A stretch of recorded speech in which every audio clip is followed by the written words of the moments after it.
Selamat pagi Pak Novanto Yudhistira dan teman-teman. Sebelumnya marilah kita panjatkan puji dan syukur kepada Tuhan Yang Maha Esa, karena berkat rahmat dan ridhonya kita dapat berkumpul untuk melaksanakan sumber hasil kali ini. Sebelumnya, perkenalkan, nama saya Gedang Gadinata dengan NIM terlampir, dan untuk dosen pembimbing satu saya yaitu Pak Novanto Yudhistira dengan NIK terlampir, dan untuk dosen pembimbing dua saya yaitu Ibu Lailul Muflihah dengan NIK terlampir. Kali ini saya akan mempresentasikan hasil penelitian saya dengan judul Prediksi harga saham ISAP.JK menggunakan metode bidireksional LSTM.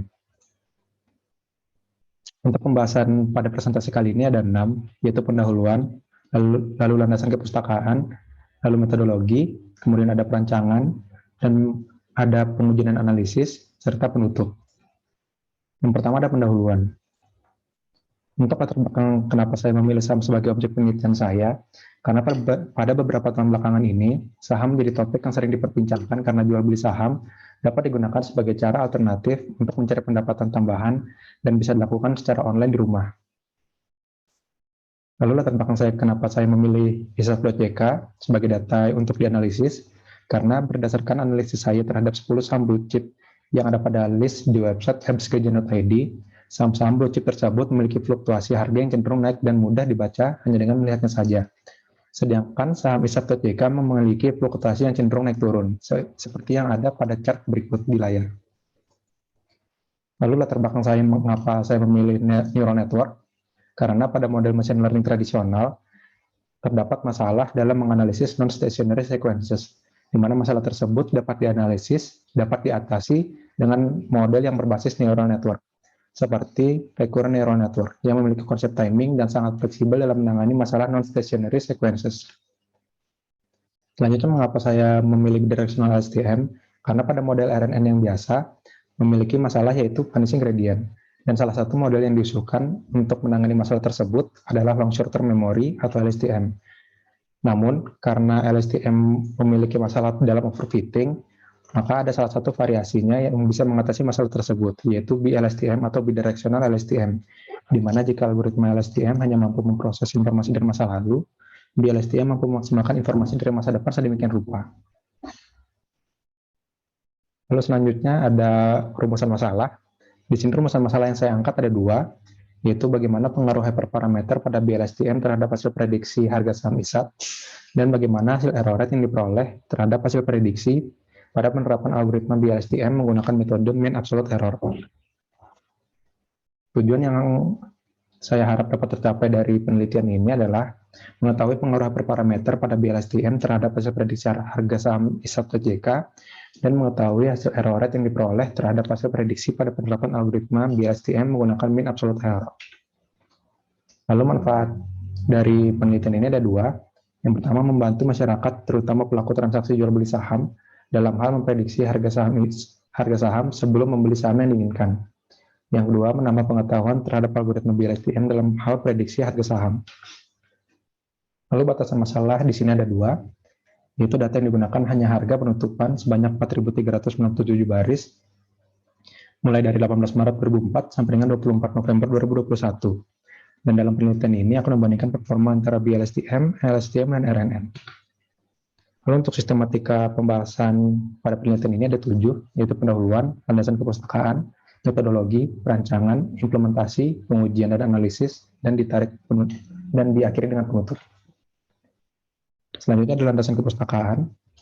Di sini paper pertama yang saya ambil berjudul District Heating Load Prediction Algorithm based on Bidirectional Long Short-Term Memory Network Model yang dibuat oleh Cui pada tahun 2022 dengan objek membandingkan performa optimizer untuk model LSTM dan BLSTM, di mana hasilnya base optimizer-nya itu ada graf, di mana RMSE untuk LSTM-nya sendiri 6,26 dan RMSE untuk BLSTM-nya 5,49. Lalu paper kedua berjudul Optimizing LSTM for Time Series Prediction in Indian Stock Market, dibuat oleh Yadav dan teman-teman pada tahun 2020. Di mana objeknya itu untuk menguji hyperparameter yang optimal untuk memprediksi saham ICC dan PCS. Di mana untuk saham ICC-nya, hidden size yang terbaik itu 1 dengan RMSE 5,85, dan untuk saham TCS, hidden size terbaiknya itu 4 dengan RMSE 25,45.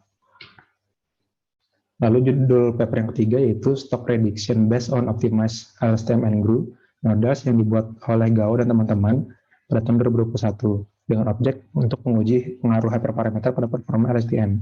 Dengan hasil hyperparameter terbaik yaitu unit LSTM-nya 3, hidden size-nya 16, sequence datanya berjumlah 50, dengan RMSE 63,68. Lalu paper yang keempat berjudul COVID-19 Growth Prediction Using Multivariate Long-Term Memory yang dibuat oleh Yudhistira pada tahun 2020. Dengan objek menguji performa model LSTM bertipe multivariat untuk memprediksi pertumbuhan COVID-19 di beberapa negara di dunia. Dengan hasil RMSE untuk Indonesia 1111,52, untuk Swedia 1756,68, untuk Arab Saudi 2795,68, dan untuk Argentina 3691,23. Lalu paper terakhir berjudul Forecasting of Sea Level Time Series Using Deep Learning RNN, LSTM, and BLSTM, dibuat oleh Masri dan teman-teman pada tahun 2020. Dengan objek membandingkan metode Recurrent Neural Network, LSTM, dan BLSTM untuk memprediksi ketinggian permukaan air laut di Jakarta. Dengan hasil RMS untuk BLSTM-nya 0,0317 dan LSTM-nya 0,0318. Lalu selanjutnya ada Recurrent Neural Network, di mana Recurrent Neural Network merupakan sebuah model neural network yang cukup mumpuni, di mana model ini menggunakan loop dalam memori internalnya untuk mengatasi masalah data sekuensial. Untuk arsitekturnya dapat dilihat pada gambar. Lalu ada long short-term memory, di mana secara arsitektural setiap memory cell terdiri dari input gate, forget gate, dan output gate. Dan seperti namanya, forget gate berfungsi untuk memutuskan informasi yang perlu dilupakan, input gate berfungsi untuk memutuskan informasi yang perlu ditransfer ke dalam sel, dan output gate berfungsi untuk menghasilkan memori long term yang baru. Lalu pada BLSTM atau bidirectional long short-term memory terdiri dari forward layer LSTM dan backward layer LSTM, di mana forward layer-nya menggunakan input mulai dari time step ke 1 sampai dengan T, sedangkan untuk backward layer sebaliknya. Perbedaan utamanya yaitu pada BLSTM perlu dilakukan penggabungan hidden state dari forward layer dan backward layer. Lalu ada optimizer RMS prop, di mana optimizer ini memiliki kemiripan dengan algoritma gradient descent menurut Sojanya dan Sita Mahalaxmi, di mana perbedaannya adalah RMS prop meningkatkan learning rate untuk mencapai konvergen lebih cepat. Lalu selanjutnya ada optimizer adaptive moment estimation atau ADAM, di mana optimizer ini menggabungkan optimizer ADAGRAD yang memiliki performa cukup baik dengan sparse gradient dan RMS prop yang bekerja cukup baik saat mengatasi masalah non-stationary menurut Kingma dan Ba. Lalu selanjutnya ada optimizer stochastic gradient descent atau SGD, di mana algoritma gradient descent yang incremental, di mana algoritma ini mencoba untuk mencari nilai error seminimal mungkin melalui iterasi yang dilakukan, menurut Tyndall dan teman-temannya. Selanjutnya ada mean absolute error, yang merupakan sebuah nilai yang dijadikan sebagai tolak ukur yang biasa digunakan pada saat model fitting, validasi model, pemilihan model, komparasi model, dan evaluasi prediksi model, menurut Santwista dan Karuna Singha. Lalu selanjutnya ada metodologi, di mana tipe penelitian kali ini adalah non-implementative analytic, dengan tujuan untuk menganalisis hubungan antara hyperparameter metode BLSTM terhadap hasil akurasi model dalam memprediksi harga saham ISOP atau CK. Untuk metodologi penelitiannya ini diawali dengan studi literatur, dilanjutkan dengan pengumpulan data, lalu analisis perangkat penelitian, lalu perancangan, dilanjutkan dengan implementasi, lalu pengujian dan analisis, serta penarikan kesimpulan dan saran. Selanjutnya ada perancangan.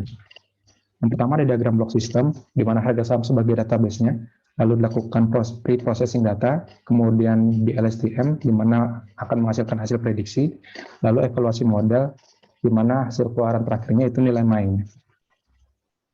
Yang pertama ada proses diagram alir sistem, di mana harga saham, look back, epoch, criterion, dan optimizer sebagai input, dilanjutkan dengan pre-processing data, lalu trend model BLSTM, lalu prediksi data uji, kemudian evaluasi model, dan nilai mainnya sebagai output.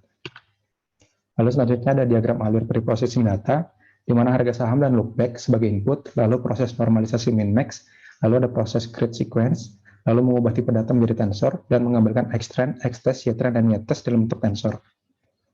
Lalu selanjutnya ada diagram alir sequence, di mana harga saham yang telah dinormalisasi dan lookback sebagai inputnya. Kemudian ada proses convert harga saham menuju NAMPI, dan jika indeks masih dalam range, akan ada loop, di mana di dalam loop ada proses menambah data dari saham mulai indeks sampai dengan indeks plus lookback ke dalam variabel data. Dan jika sudah di luar range tersebut, maka akan dilanjutkan ke proses convert data ke NAMPI array, lalu membagi data menjadi data trend dan data test dengan proporsi data test sebanyak 7 hari, dan mengembalikan X-trend, X-test, Y-trend, dan Y-test. Lalu ada diagram alir trend BLSTM, di di mana epoch, criterion, optimizer, extract, dan netrend sebagai input, lalu kemudian ada proses inisialisasi variabel his, dan jika T kurang dari epoch, maka akan terjadi loop, di mana di dalam loop terdapat proses memanggil model BLSTM, lalu menghitung nilai loss dari output BLSTM dengan mae, membuat gradient dari parameter menjadi 0, kemudian menghitung gradient dengan cara melakukan backpropagation through time, lalu memperbarui parameter dari model, dan jika T tidak kurang dari epoch, maka proses akan mengembalikan model dengan parameter terbaru. Lalu selanjutnya ada diagram alir model BLSTM, di mana ekstraknya sebagai input, lalu inisialisasi parameter, layer, dan variabel yang digunakan, lalu ada proses menghitung input get, forget get, kandidat cell state, output get, cell state, dan hidden state dari forward layer dan backward layer.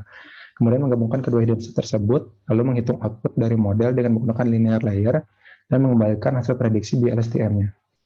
Selanjutnya ada perancangan pengujian. Pengujian yang dilakukan ada 4, yaitu pengujian kombinasi hyperparameter, pengujian n-hari, pengujian performa RNN, LSTM, dan BLSTM, dan pengujian multivariate BLSTM. Selanjutnya ada pengujian analisis. Yang pertama ada pengujian kombinasi hyperparameter. Di sini yang diuji unit BLSTM-nya sebanyak 1, 2, dan 3. Jumlah sequence datanya sebanyak 20, 30, dan 40. Jenis optimizer yang diuji SGD, ADAM, dan RMS-Prop, dan jumlah hidden set yang diuji 8, 16, dan 32. Untuk hasil yang terbaik berdasarkan tabel, kombinasi parameter terbaik adalah dengan unit BLSTM-nya 2, sequence data 20, optimizer ADAM, hidden set-nya 32, dengan mae 0,019. Lalu ada jumlah hari prediksi yang optimal. Di sini diujinya ada variasi 1 hari, 3 hari, 5 hari, 7 hari. Dengan jumlah hari prediksi yang paling optimal adalah 5 hari dengan mae 213,147. Dapat lihat dari visualisasi berikut bahwa rata-rata prediksi 5 hari ke depan oleh model BLSTM sangat dekat terhadap nilai aslinya, dan nilai aktualnya sendiri masih masuk dalam rentang prediksi model BLSTM. Ini menunjukkan bahwa model BLSTM mampu memprediksi saham ISAP dengan baik. Selanjutnya ada pengujian model RNN, LSTM, dan BLSTM. Berdasarkan chart tersebut, model BLSTM hanya sedikit lebih baik daripada model LSTM dalam memprediksi ISAP TCK. Lalu ada pengujian multivariate BLSTM. Yang pertama-tama akan dilakukan adalah pencarian hyperparameter terbaik untuk multivariate BLSTM, dengan hasil yang terbaik adalah 2 unit BLSTM, 20 sequence data, optimizer ADAM, dan hidden set-nya 32, dengan mae 0,197.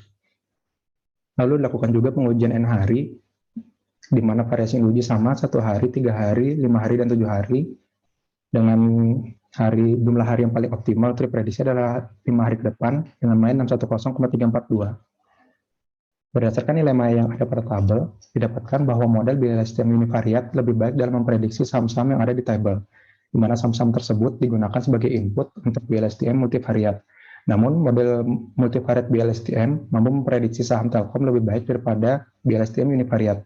Ini bisa dilihat dari nilai mae BLSTM multivariate-nya yang lebih kecil daripada yang univariate-nya. Dari perbandingan yang telah dilakukan dan juga dapat dilihat dari gambar berikut, dapat diketahui bahwa pergerakan saham ISAP tidak dipengaruhi oleh saham lainnya, di mana hasil prediksi model BLSTM multivariate-nya sangat jauh di bawah daripada harga aslinya. Lalu ada penutup. Kesimpulan yang saya ambil di sini ada 2, yaitu yang pertama, metode BLSTM untuk prediksi harga saham ISAP sangat dipengaruhi oleh kombinasi hyperparameter.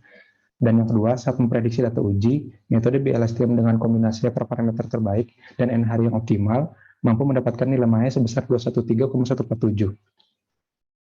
Lalu untuk saran yang bisa saya berikan untuk penelitian kedepannya yaitu menambahkan variabel lainnya seperti harga permukaan, volume transaksi, dan lainnya dari satu saham yang digunakan. Lalu yang kedua, lakukan pengujian terhadap metode inisialisasi bobot seperti metode normal distribution, uniform distribution, Shapiro uniform, Shapiro normal, dan yang lainnya. Sekian presentasi yang bisa saya lakukan kali ini. Jika ada salah kata, mohon maaf. Terima kasih.